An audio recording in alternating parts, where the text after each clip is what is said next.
નમસ્કાર વિદ્યાર્થી મિત્રો, આજે આપણે સ્વાધ્યાય 1.2 આ પ્રકરણનો બીજો અને અંતિમ સ્વાધ્યાય આપણે ગણવાની કોશિશ કરીશું.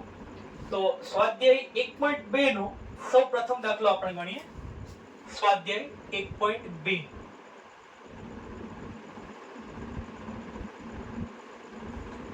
સ્વાધ્યાય 1.2 નો પ્રથમ પ્રશ્ન છે. આપણે પ્રશ્ન ક્રમાંક 1 જોઈએ. સાબિત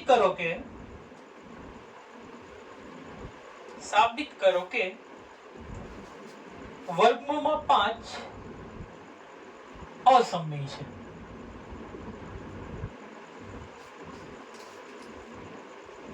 આપણે આ દાખલાનો ઉકેલ મેળવીએ તો આની પહેલા આપણે જે બે દાખલાઓ ગણ્યા, જેની અંદર આપણે પ્રમેય 1.3 ની અંદર વર્ગમૂળમાં 2 જે છે તેને આપણે અનિષ્ટ પદ્ધતિની રીતથી અસમમિત છે તેવું સાબિત કર્યું, અને એના પહેલા આપણે જે ઉદાહરણ ગણ્યું તેના અંદર પણ આપણે વર્ગમૂળમાં 3 ને અસમમિત છે તે સાબિત કર્યું.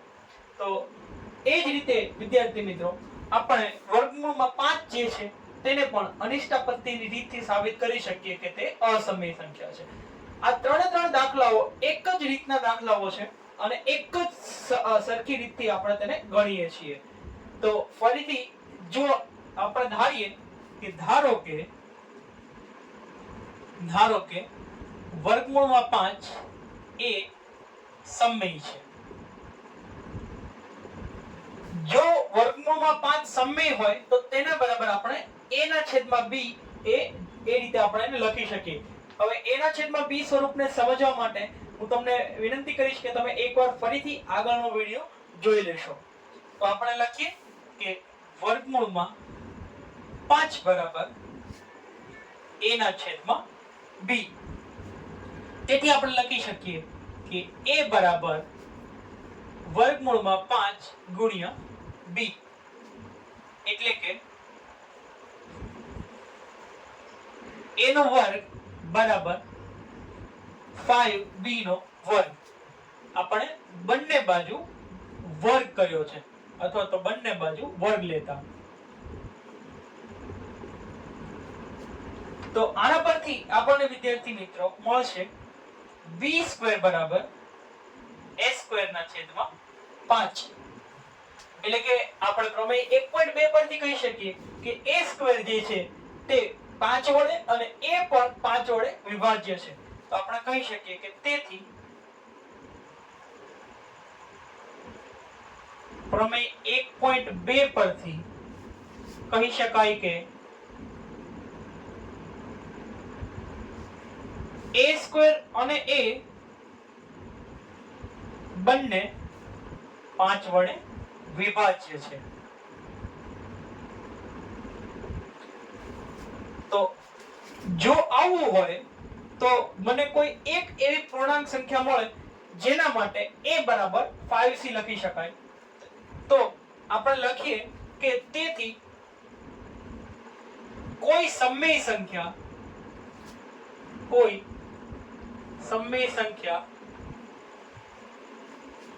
c માટે આપણે લખી શકીએ કે a બરાબર 5c. એટલે કે a ના છેદમાં 5 બરાબર મને કોઈ એક સમમિત સંખ્યા મળશે. જો આવું હોય, આને આપણે સમીકરણ ક્રમાંક 2 કહીએ અને આને આપણે સમીકરણ ક્રમાંક 1 કહીએ. તો આપણે લખીએ કે સમીકરણ 1 અને 2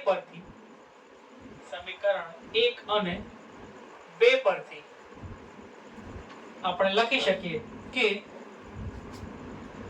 b² બરાબર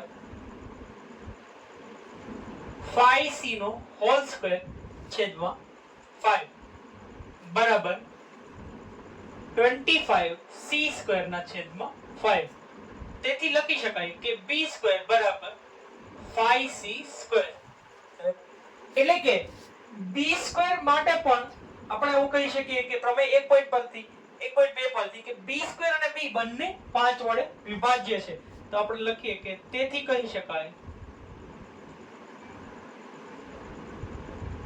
કે b² અને b બંને 5 વડે વિભાજ્ય છે.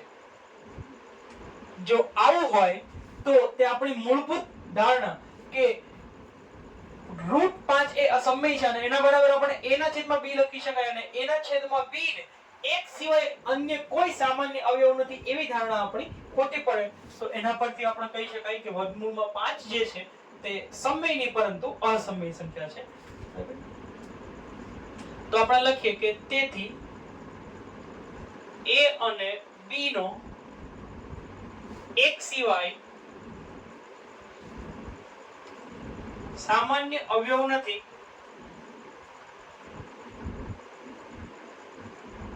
તે બાબત સાથે વિરોધાભાસ ઉદ્ભવે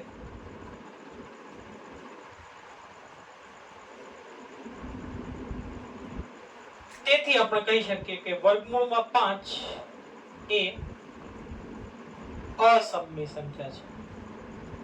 તો આ રીતે આપણે સાબિત કરી શકીએ કે વર્ગમૂળમાં 5 જે છે તે અસમય સંખ્યા છે. તેના પછી આપણને જે પ્રશ્ન 2 આપેલો છે તે પણ આપણે આના પહેલા જે બે અગત્યની નોંધ કરેલી તે નોંધ પરથી જ આપણે ગણી શકીએ.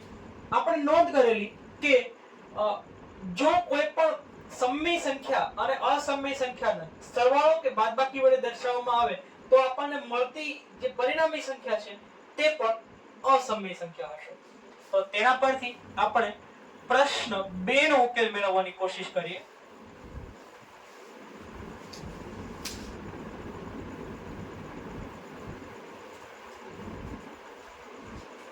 પ્રશ્ન 2 મને આપેલો છે સાબિત કરો કે 3 + 2 ગુણ્યા વર્ગમૂળમાં 5 એ અસમય સંખ્યા છે. તો આની અંદર આપણને જે સંખ્યા સમય અને અસમય સંખ્યા છે તેનો ગુણાકાર પણ આપેલો છે અને સરવાળો પણ આપેલો છે. તો હું અહીં પ્રશ્ન 2 લખું. પ્રશ્ન 2 મને આપેલો છે સાબિત કરો કે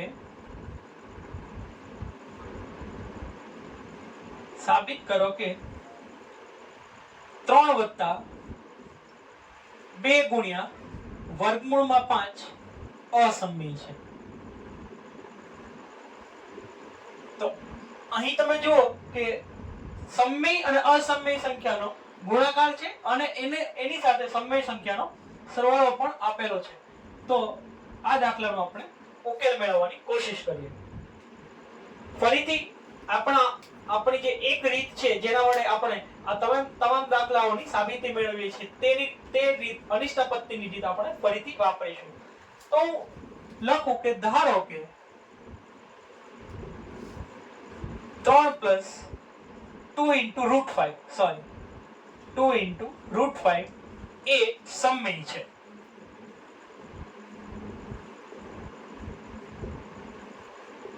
તેથી આપણે લખી શકીએ કે 3 + 2√5 = a ના છેદમાં b.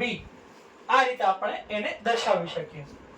તો હવે 2√5 ને જો હું સૂત્રનો કર્તા બનાવું તો મને આ રીતે મળશે. તેથી લખી શકું કે 3 - a/b = 2 * √5. હવે અહીં જુઓ વિદ્યાર્થી મિત્રો કે જે 2 * √5 મને અહીં આપેલું હતું તેમાંથી 2 * √5 ને હું બરાબરની પહેલી બાજુ લઈ ગયો તેથી તે ઋણ થઈ ગયા અને અહીં a + b મને જે આપેલા હતા તેને હું બરાબરની આ બાજુ લઈ ગયો તે પણ ધન હતા તે પણ ઋણ થઈ ગયા. તેથી હવે હું અહીં આગળ લખીશ. તેથી આપણે લખી શકીએ કે 3 * b આ બંનેનો આપણે ચોકડી ગુણાકાર કરીએ એટલે 3b - a ના છેદમાં b બરાબર -2 * √5. તેથી આપણે કહી શકીએ. હવે અહીં તમે જુઓ કે a અને b બંને સમય સંખ્યાઓ છે. તો સમય સંખ્યાઓના સરવાળા બાદબાકી પણ આપણને સમય સંખ્યા આપે. પરંતુ જમણી બાજુ જે આપણને આપેલી છે તે અસમય સંખ્યા છે કે વર્ગમૂળમાં 5 આપણે જાણીએ છીએ કે અસમય સંખ્યા છે. તો સમય સંખ્યા બરાબર અસમય સંખ્યા આપણને મળી શકે નહીં. તેથી વિરોધાભાસ ઉદ્ભવશે અને તેથી આપણે કહી શકીશું કે આપણે જે મૂળભૂત ધારેલું છે કે 3 + 2 * √5 એ સમય સંખ્યા છે તે ખોટું ઠરશે. તો આપણે લખીએ પરંતુ a અને b બંને સમય હોવાથી બંને સમય હોવાથી ડાબી બાજુ પણ ડાબા પણ આપણને સમય મળશે. ડાબી બાજુ પણ સમય મળે. તેથી આપણી ધારણા ખોટી સાબિત થાય. આપણે જે ધારેલું કે વર્ગમૂળમાં 3 + 2 * વર્ગમૂળમાં 5 જે છે એ સમય છે, તે ધારણા આપણી ખોટી સાબિત થાય. તેથી આપણે લખી શકીએ કે 3 + 2 * √5 એ અસમય સંખ્યા છે. તો આ રીતે આપણે આ દાખલાની સાબિતી મેળવી શકીએ. આના પછી પ્રશ્ન 3 ની અંદર જો તમે જોશો તો આપણને જુદા જુદા 3 દાખલાઓ આપેલા છે. આપણે આ ત્રણેય દાખલાઓની સાબિતી મેળવવાની કોશિશ કરીએ. તો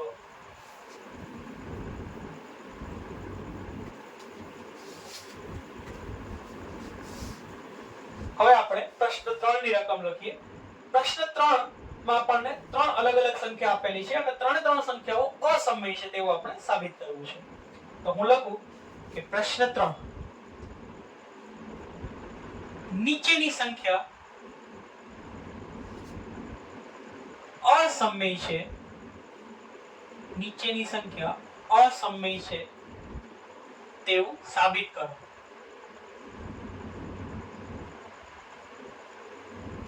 તો આપણને સૌપ્રથમ સંખ્યા આપેલી છે 1/√2. તો આપણે હવે એનો ઉકેલ મેળવીએ. 1/√2 જે છે તે અસમય સંખ્યા છે તેવું આપણે સાબિત કરવું છે. તો ફરીથી આપણે અનિષ્ટાપત્તિની રીત વાપરીએ. આમાં જે 3 દાખલાઓ આપેલા છે તે ખૂબ જ ટૂંકા દાખલાઓ છે વિદ્યાર્થી મિત્રો. તો આપણે લખીએ કે ધારો કે 1/√2 એ સમય છે.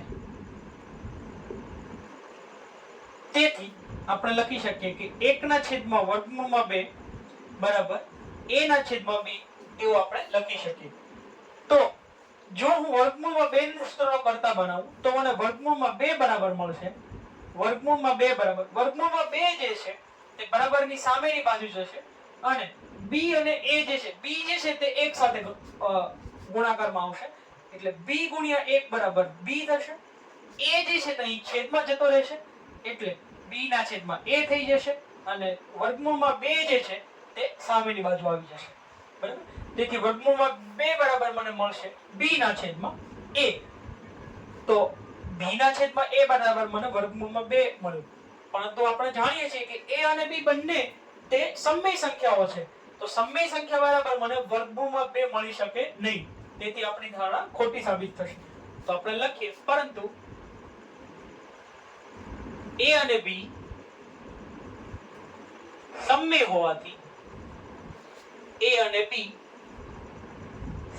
હોવાથી આપણી ધારણા ખોટી સાબિત થાય.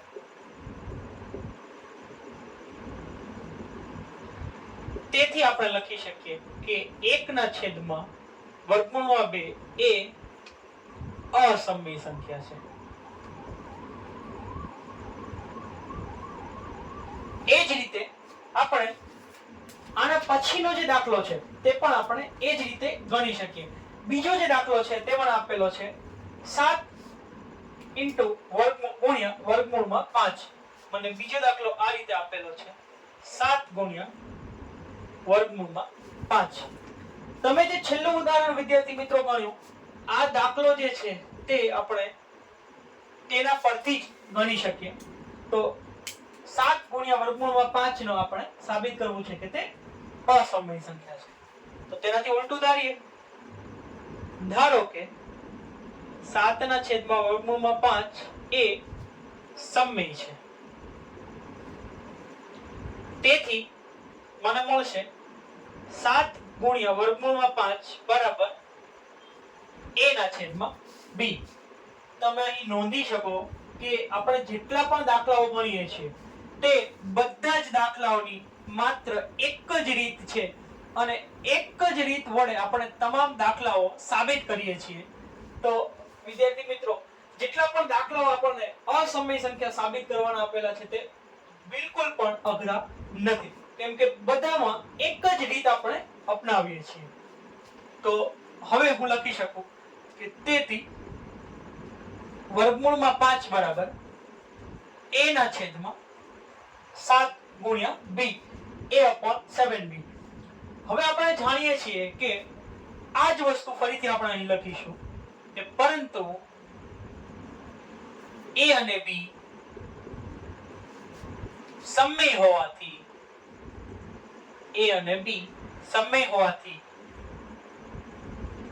આપણી ધારણા ખોટી સાબિત થાય. તેથી આપણે લખી શકીએ કે તેથી 7 ગુણ્યા વર્ગમૂળમાં 5 એ અસમય સંખ્યા છે.